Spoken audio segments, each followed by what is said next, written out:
앞으로 여러분과 몇 번에 걸쳐 가정예배에 대해 함께 나누고 싶습니다.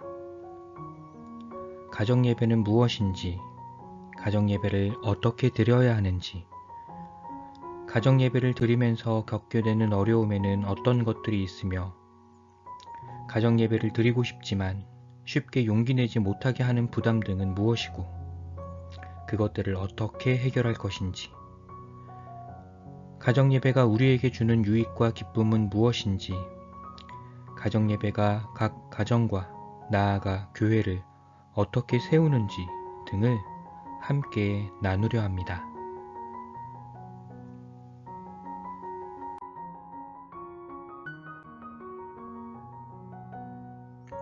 그리스도인이 어떤 문제를 다룰 때 제일 중요한 질문은 하나님께서는 무엇이라고 말씀하시는가 이죠. 우리가 어떤 주제를 다루든 어떤 상황에 있든 하나님께서는 무엇을 말씀하시는가, 하나님께서는 무엇을 기뻐하시는가 여야 합니다. 하나님께서 말씀하시지 않거나 하지 말라고 하셨거나 기뻐하지 않은 것을 해서는 안 되기 때문입니다. 하나님의 말씀을 보지 않으면 우리가 무엇을 해야 할지, 하나님의 뜻은 무엇인지를 전혀 알 수 없기 때문이에요. 우리는 그리스도인이기 때문에 성경에서 출발합니다. 가정예배가 정말 중요하다면, 성경에서 끌어낼 수 있는 거라면 우리는 성경에서 발견할 수 있을 거예요.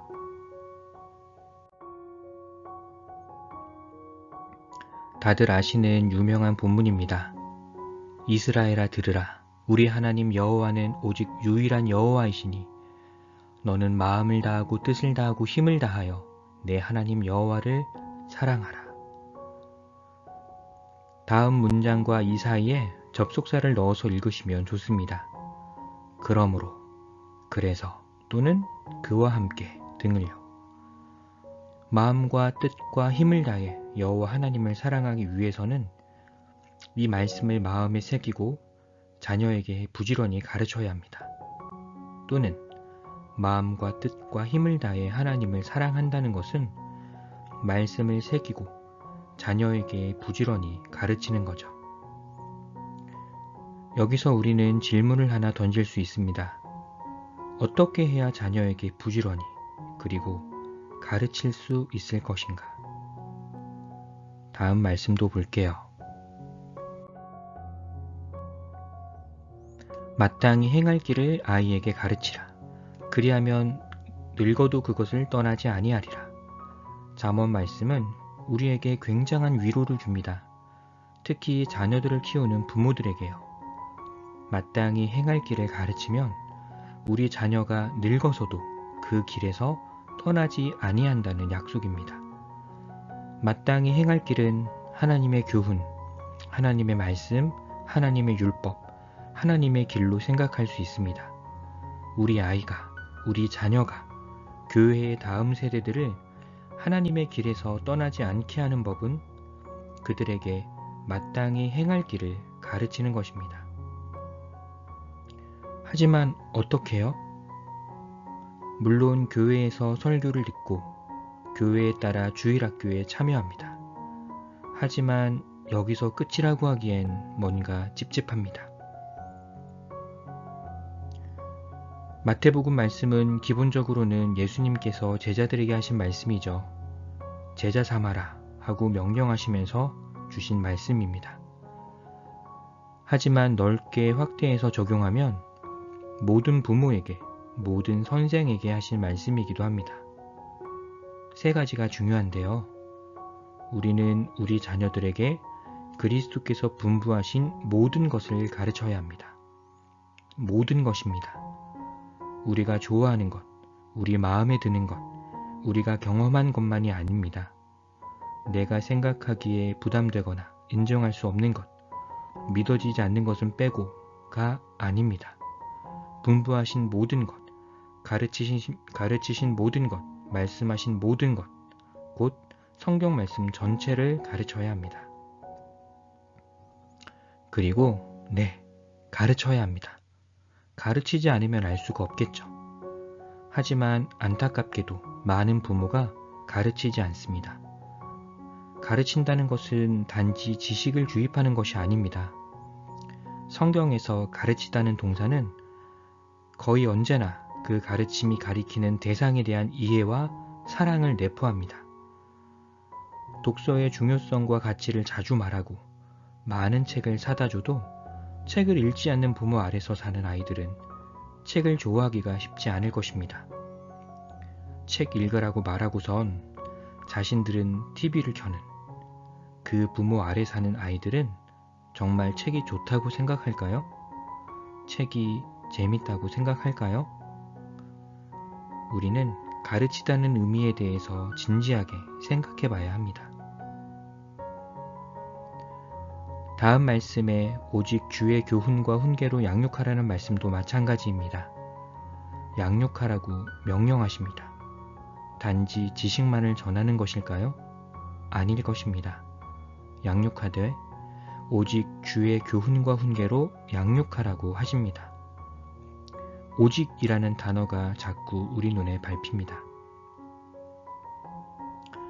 인용한 마태복음 말씀 맨 끝을 보겠습니다. 지키게 하라. 우리 자녀들이 지킬 수 있도록 책임져야 합니다. 하나님의 말씀을 잘 배우고 있는지, 충분히 이해했는지, 자신들의 상태가 죄와 비참 가운데 있음을 아는지 확인해야 합니다.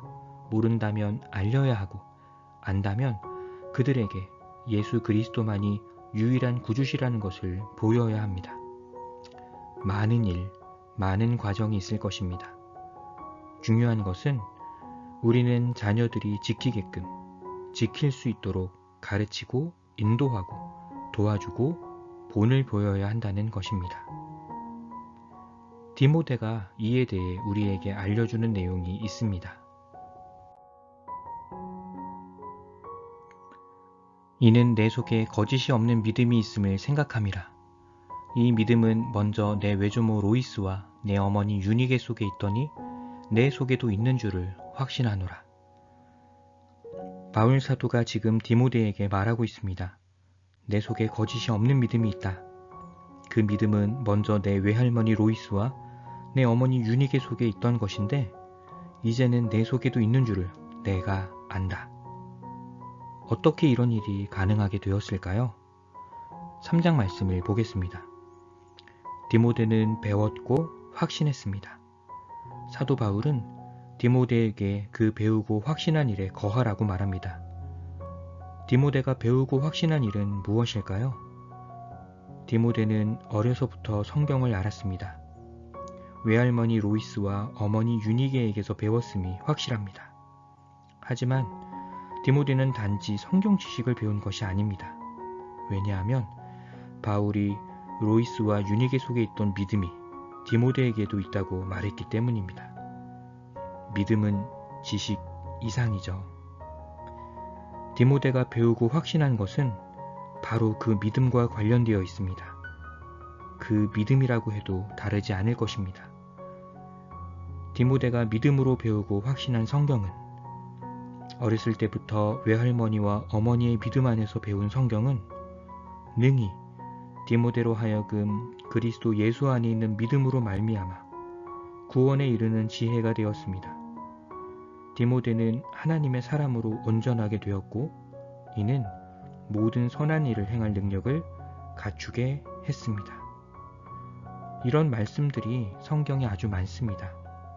다 찾아봐도 좋겠지만 이 정도로만 봐도 충분할 것입니다. 놀랍게도 이 모든 말씀이 모두 명령입니다. 또는 명령이 전제되어 있습니다. 하면 좋다가 아닙니다.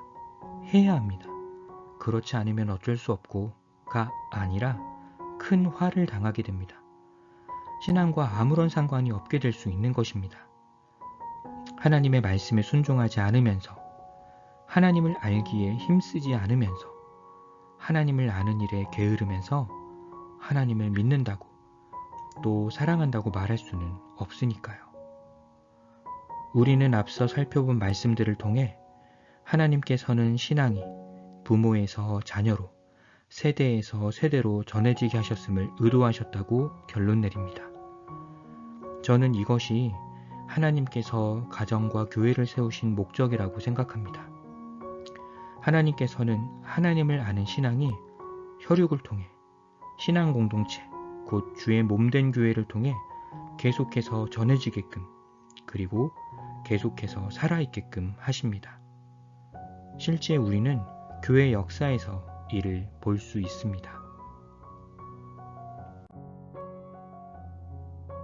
가정예배는 종교개혁 때 크게 회복되었습니다. 예배가 개혁되면서 많은 그리스도인이 교회에서만이 아니라 가정에서도 또 자발적으로 소그룹으로 모여 함께 말씀을 나누고 기도했습니다.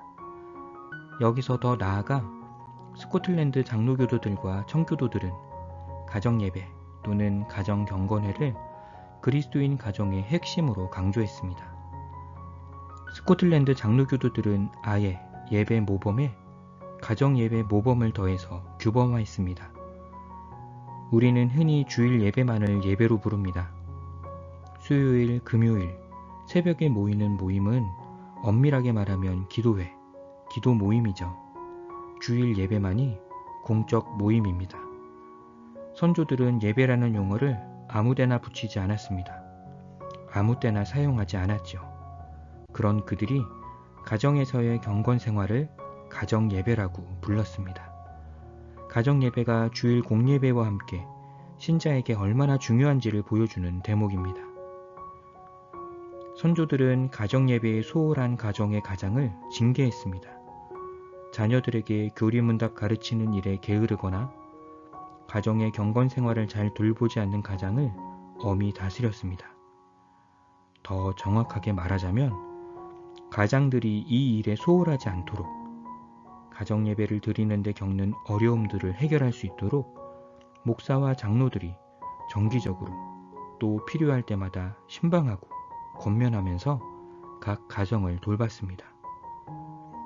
우리 선조들은 주일 공예배와 가정예배가 매우 밀접하게 관련되어 있고 무엇보다 우리가 앞서 살펴본 하나님의 명령을 온전히 수행하기 위해서 두 예배 모두 다 꼭 필요하다고 확신했던 것입니다.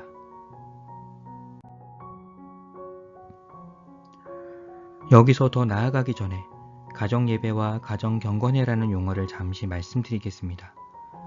우리 선조들은 가정예배의 중요성을 의식해서 용어를 가정경건회, 가정기도회가 아니라 가정예배라고 칭했지만 가정경건회나 기도회라는 용어가 잘못됐다거나 부족한 것은 아닙니다.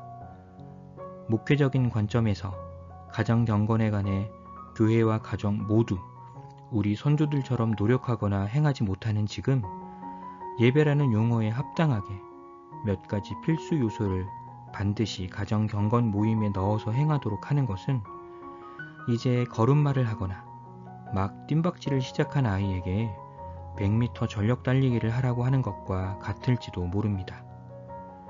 제가 신앙생활하고 있는 광교 장로교회에서는 그래서 두 용어를 모두 사용합니다. 가정예배 형식을 어느 정도 갖추고 가정예배가 어느 정도 자리 잡은 가정에서는 가정예배라는 용어를 사용하고 그러한 형식을 갖춰 예배하게 합니다. 하지만 이제 시작인 가정에서는 처음부터 다름박질하게 하지 않고 천천히 걷도록 권면합니다. 말씀 한 절을 읽고 짧게 기도하든지 찬양 한 곡 부르고 기도하든지 어떻게든 온 가족이 함께 모여 경건을 위해 잠시라도 3분, 5분이라도 시간을 보내게 하는 것입니다. 한편 어떤 의미에서는 용어 자체는 크게 중요하지 않다고 생각합니다.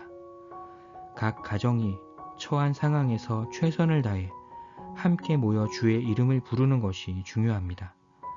말씀을 듣는 것이든 교리문답을 나누는 것이든 찬송이든 기도든 각 가정에 처한 상황에서 할 수 있는 최선을 다해 할 수 있는 것을 하는 것, 그것이 중요하다 할 수 있겠습니다. 그리고 사실 시간이 지나면 가정경건회로 부르는 모든 모임은 결국 가정예배가 될 것입니다. 말씀을 짧게 보고 기도하는 가정은 어느 순간 찬송도 하고 싶어질 것입니다. 찬송만 하고 기도하는 가정은 어느 순간 말씀도 보고 싶어질 것입니다. 결국 말씀도 보고 찬송도 하고 기도도 하고 그렇게 예배 형식이 갖추어질 것입니다.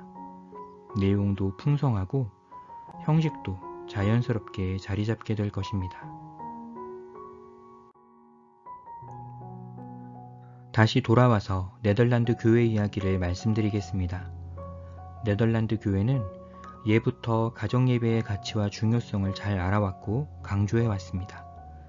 지금도 전 세계에서 네덜란드 개혁교회만큼 가정예배를 성실히 아름답게 드리는 곳은 찾기 힘들 것입니다.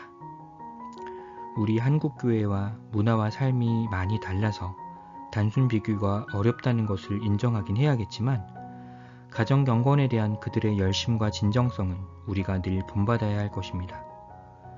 물론 네덜란드 교회마다 차이는 있겠지만 건강한 보수교단에 속해 있는 가정들은 가정에 따라 하루에 2번에서 3번까지 가정경건회로 모입니다.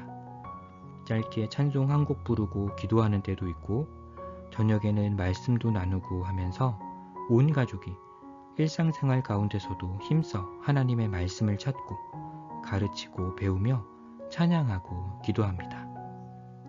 그들의 가정예배는 가정의 경건을 더욱 단단하게 해줄 뿐만 아니라 교회도 더욱 건강하게 합니다. 우리 조국교회는, 한국교회는 어떨까요? 제가 책을 쓸 때만 해도 가정예배에 대한 책이 많지 않았습니다. 외국 저자의 책을 번역한 것이 2-3권, 한국 저자가 쓴 책은 찾아보기 힘들었습니다. 가정예배도 좀 특별한 사람들이, 열심히 많은 사람들이 하는 것으로 생각했습니다. 몇몇 교회만이 가정예배의 가치와 중요성을 알았고 그 유익을 조금 누렸을 뿐이었습니다. 2대째, 3대째 가정예배를 하는 가정들이 있기는 했지만 극소수였죠. 하지만 지금은 목사님들이 쓰신 좋은 가정예배 책들이 여러 출판되었습니다. 아시는 분들은 아시겠지만 이 좋은 책들에 관해서는 이 영상 시리즈를 마칠 때쯤 소개해드리겠습니다.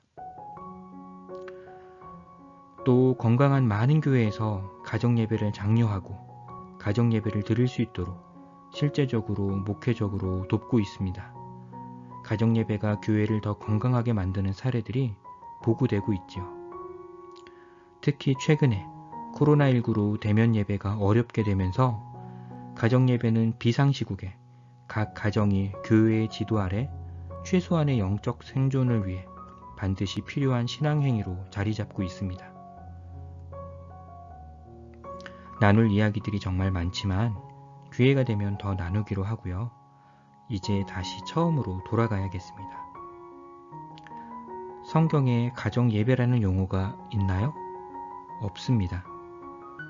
우리 선조들은 그런데 왜 가정예배를 신앙에서 매우 중요한 활동으로 핵심 예배 중 하나로 고백하고 힘써 지켜온 것일까요? 가정예배는 하나님께서 가르치라고 말씀하신 것을 가르치는데 가장 효과적이기 때문입니다.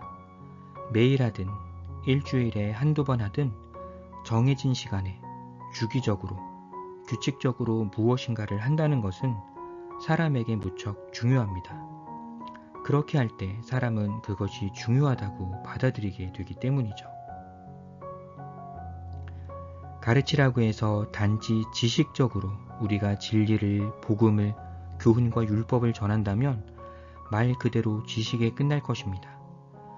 하지만 가정예배, 가정경건에는 그 내용들로 기도하게 합니다. 그 내용을 가지고 씨름하게 하지요. 그 내용들을 가슴에 새기고 회개하게 하고 믿음을 달라고 구하고 그 내용들로 찬양하고 감사합니다. 네, 가정예배는 하나님의 말씀을, 하나님의 진리를 참으로 알고 깨닫고 이해하고 사랑하고 의지하고 그 말씀에 순종하게 해줍니다. 예배가 아니라면 우리는 지적인 존재 또는 도덕적인, 종교적인 존재가 될 가능성이 큽니다. 하지만 예배이기에 우리는 예배자가 됩니다. 신자가 됩니다. 가정예배는 하나님의 말씀이 부모의 말과 삶을 통해 함께 전해지기에 매우 강력한 효과를 냅니다. 가르침을 위한 다른 방법은 이것이 가능하지 않습니다. 오직 가정 예배만이 가능합니다. 부모의 고민을 듣고 함께 기도하고 부모의 삶을 보고 질문을 하고 답을 얻고, 네, 오직 가정 예배만이 부모의 말과 삶을 통해 하나님의 말씀을 효과적으로 받을 수 있습니다. 앞에서 잠시 말씀드렸지만 어떤 모습, 어떤 형식으로 시작하더라도 결국은 가정 예배가 될 수밖에 없습니다.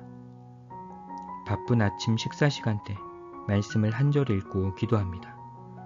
또는 저녁 식사 후에 찬송 한 장 부르고 기도할 수 있습니다. 그런데 하다 보면 말씀을 더 읽고 싶어집니다. 기도 제목도 더 많이 나누게 되죠. 찬송도 더 부르고 싶어집니다. 결국에는 말씀이 중심이 되고 감사가 담긴 찬양과 회개하고 은혜를 구하는 갈급한 기도가 있게 되는 것입니다. 저 어렸을 때 저희 가정이 그랬듯 말이 없으신 부모님도 말이 없는 언니, 오빠, 동생도 가정 예배 때만큼은 서로의 삶을 나누고 서로의 삶을 묻고 마음에 담고 기도하며 마음을 진하게 나눕니다. 예배는 하나님의 말씀이, 교훈이, 가르침이 가장 이상적으로 전해지고 마음에 가 닿으며 고백되고 영혼의 변화를 이끌어내는 은혜의 수단입니다. 교회에서도 가정에서도요. 가정 예배는 하나님을 알고 사랑하고 하나님의 뜻대로 살아가게 하는, 무엇보다 하나님을 말 그대로 예배하는 은혜의 수단입니다. 이렇게 중요한 가정 예배기에, 한 영혼이 태어날 수 있는 가정 예배기에, 반대로 한 영혼이 거듭나지 못하고 신앙에서 아예 멀어질 수도 있는 가정 예배기에 준비가 필요합니다. 제 생각에 이 준비는 정말 결정적인 준비입니다. 가정 예배를 예배가 되게 하느냐 아니냐도 결정할 뿐만 아니라 우리 자녀들이 예수 그리스도와 함께 하느냐 아니냐를 결정합니다. 우리 부모들의 신앙이 먼저 준비되어야 합니다. 우리 부모들은 왜 가정 예배를 드리려고 할까요? 왜 가정에서도 예배하려고 하죠? 혹 자녀들이 좋은 성품을 갖고 바르게 자라도록 예배를 이용하는 것은 아닌가요? 가정에서도 예배하고 경건 활동을 하는 아이들이 성품도 좋고 공부도 잘하는 편이고 무엇보다 말썽 부리지 않고 순종적이라고 하니까 우리 아이들도 그렇게 자랐으면 좋겠어서 하고 싶은 것은 아닌가요? 우리는 사실 하나님을 그렇게까지 사랑하지 않지만 우리 자녀들에게는 하나님을 진실되게 믿으라고 명령하고 있지는 않은지 생각해 봅시다. 우리는 성경대로 살지 않으면서 자녀에게는 성경대로 살라고 말하고 있지는 않나요? 우리는 교통신호를 어기고 무단횡단을 하고 과속을 즐겨하고 부동산 투기를 통해 돈을 축적하고 집 없는 사람들의 고통을 배가시키면서 우리 자녀들에게는 정직하게 살라고, 돈보다 하나님을 더 사랑하고 의지하라고, 오늘 당장 하나님께서 우리 목숨을 취하시면 우리가 가진 것이 무슨 의미가 있겠냐며 우리의 이웃들을 우리 몸처럼 사랑해야 한다고 말한다면 정작 아이들의 영혼을 위해 기도하지 않으면서 아이들이 거듭나고 경건하게 살기를 바라는 것은 도박이라고 밖에 생각할 수 없을 것 같습니다. 자녀들이 어릴 때는 잘 모르겠지만 청소년기를 거칠 때는 반드시 방황기를 거쳐 반항기로 나아가고 종국에는 신앙에서 멀어질 확률이 높습니다. 실제로 많은 연구 결과가 그렇게 보고하고 있고요. 이 내용도 뒤에서 저희가 더 나눌 기회가 있을 거예요. 그때 가서 더 나누도록 하겠습니다. 부모인 우리가 먼저 하나님을 사랑해야겠습니다. 부모인 우리가 먼저 성경을 따라 살아가야겠습니다. 마음과 뜻과 힘을 다해 하나님을 사랑하고 우리 이웃을 사랑해야겠습니다. 혹 부족하더라도 노력하는 모습 자체를 우리 자녀들은 귀하게 받을 것입니다. 부모인 우리가 철저하게 회개하는 삶을 살고 간절하게 은혜를 구해야겠습니다. 부모인 우리가 자기 십자가를 지고 자기를 부인하는 삶을 살아야겠습니다. 부모인 우리가 먼저 예배를 참으로 사랑해야겠습니다.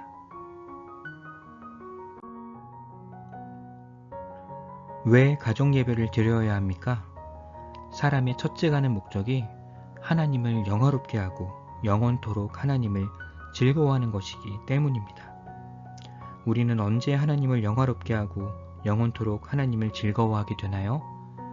많은 게 있겠지만 무엇보다 예배할 때 그렇습니다. 이것이 사람의 첫째 가는 가장 중요한, 가장 본질적인 창조 목적이고 그가 구원받은 이유입니다. 예배입니다.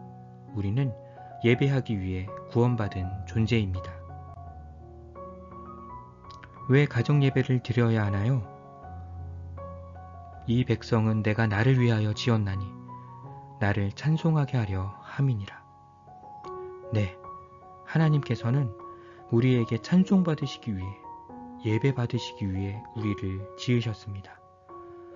우리는 창조 목적에 따라 살 때에야 참으로 행복해집니다.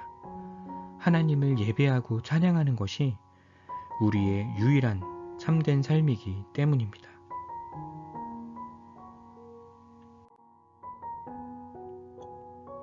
왜 가정 예배를 드려야 합니까? 하나님께서 예배하라고 말씀하시기 때문입니다.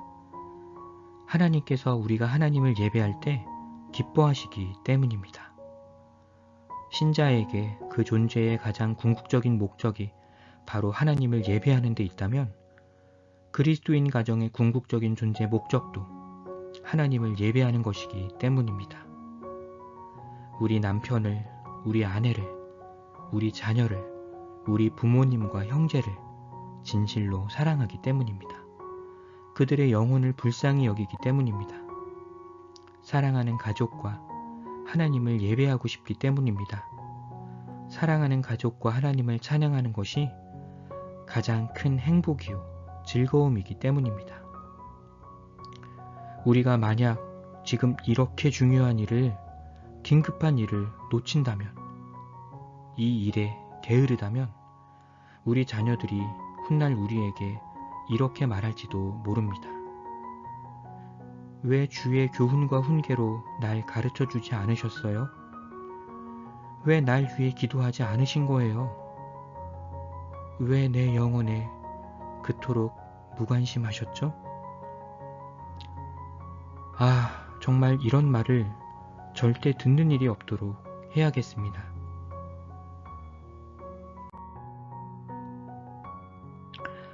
다음 영상에서는 가정예배가 가정을 어떻게 세우는지, 어떻게 가족 구성원을 하나로 연합하게 하고 서로를 사랑하게 하는지, 또 가정예배가 교회를 어떻게 세우고 건강하게 하는지를 함께 살펴보고자 합니다.